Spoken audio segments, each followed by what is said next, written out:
The country you were born in wasn't an accident. It was a decision made centuries ago by people who never knew you existed. And that decision determines almost everything about your life. We like to believe that hard work, innovation, and merit decide who prospers and who struggles. But before any of that matters, there's something else at play. Latitude, coastlines, mountains, rivers, geography.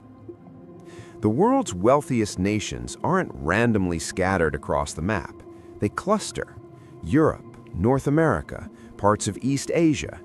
Meanwhile, entire continents remain locked in cycles of poverty despite abundant natural resources. The Democratic Republic of Congo has an estimated $24 trillion in mineral wealth. Afghanistan sits on rare earth deposits worth over $1 trillion, yet their populations remain among the poorest on Earth. This isn't coincidence, and it's not entirely corruption. It's older than that. For most of human history, geography wasn't just important, it was deterministic. It decided who could trade, who could defend themselves, who could build cities, and who would be conquered. Those patterns hardened into institutions. Those institutions created wealth, and that wealth compounded across generations. Let's start with a simple question. Why is Europe rich? Not philosophically, geographically. Europe has over 37,000 kilometers of coastline relative to its landmass. That's more than any other continent proportional to its size. Coastlines mean ports. Ports mean trade. Trade means cities. Cities mean specialization, innovation, and capital accumulation. Compare that to Africa. Despite being 3 times larger than Europe, Africa has less accessible coastline. Much of it is smooth, with fewer natural harbors. Inland, the rivers, which should be highways for trade, are interrupted by waterfalls and rapids. The Nile River has 6 cataracts. The Congo River, one of the longest in the world, is unnavigable for most of its length. This matters more than we realize. In the 15th century, when European explorers began sailing around Africa, they weren't just discovering new lands, they were exploiting a geographic advantage. Their ships could move goods, armies, and diseases faster than any landlocked kingdom could respond. The result wasn't just colonization, it was a reshaping of global power that still echoes today. Now consider mountains. In Europe, mountain ranges like the Alps and Pyrenees created natural borders. This fragmentation led to competition. Small states fought, traded, and innovated to survive. That competition bred the scientific revolution, the industrial revolution, and modern capitalism. In China, geography did the opposite. The broad river plains of the Yellow and Yangtze valleys allowed for centralized control. One emperor, one currency, one system. For centuries, this was an advantage. China was the most advanced civilization on Earth. But centralization also meant stagnation. When the Ming Dynasty banned ocean exploration in the 1400s, there was no rival Chinese state to defy that order. The decree held, and China turned inward, just as Europe turned outward. Here's where it gets uncomfortable. We've been taught that poverty is a failure of governance, that countries are poor because of bad leaders, corruption, or lack of education. And while those things matter, they're downstream of something deeper. Take landlocked countries. There are 44 of them. On average, they grow 1.5% slower per year than coastal nations.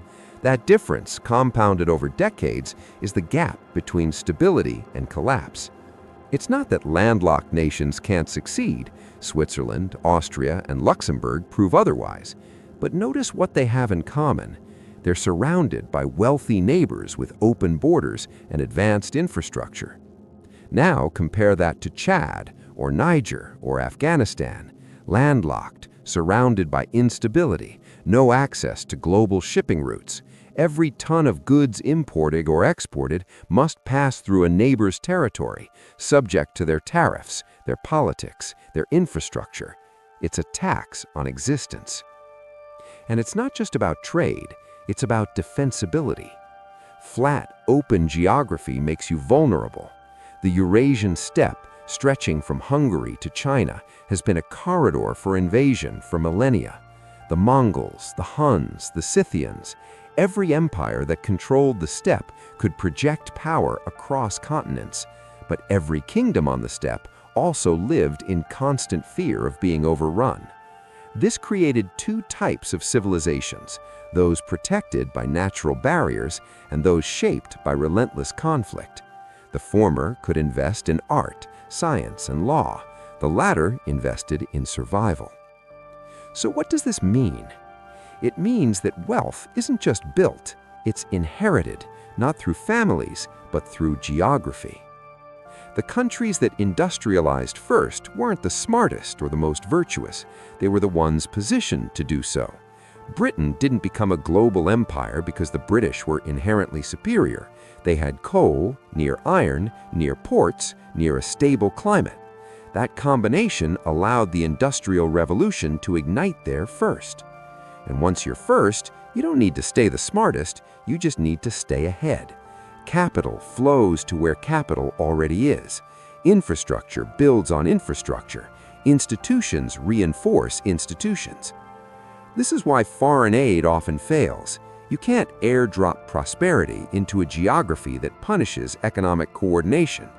If your country is divided by mountains, deserts, or hostile neighbors, the cost of building supply chains, enforcing contracts, and maintaining security is exponentially higher. The same policies that worked in Denmark or South Korea fail in fragmented, resource-cursed states, not because the people are different, but because the land is. Geography doesn't just shape economies, it shapes psychology.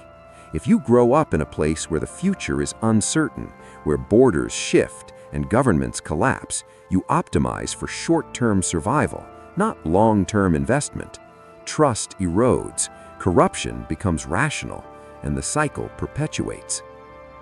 Now bring this home. If you live in a stable, wealthy country, much of what you consider personal success is built on a foundation you didn't create.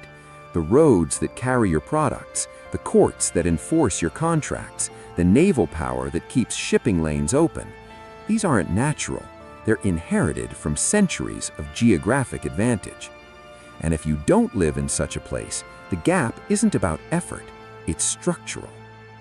This matters for how we think about global inequality.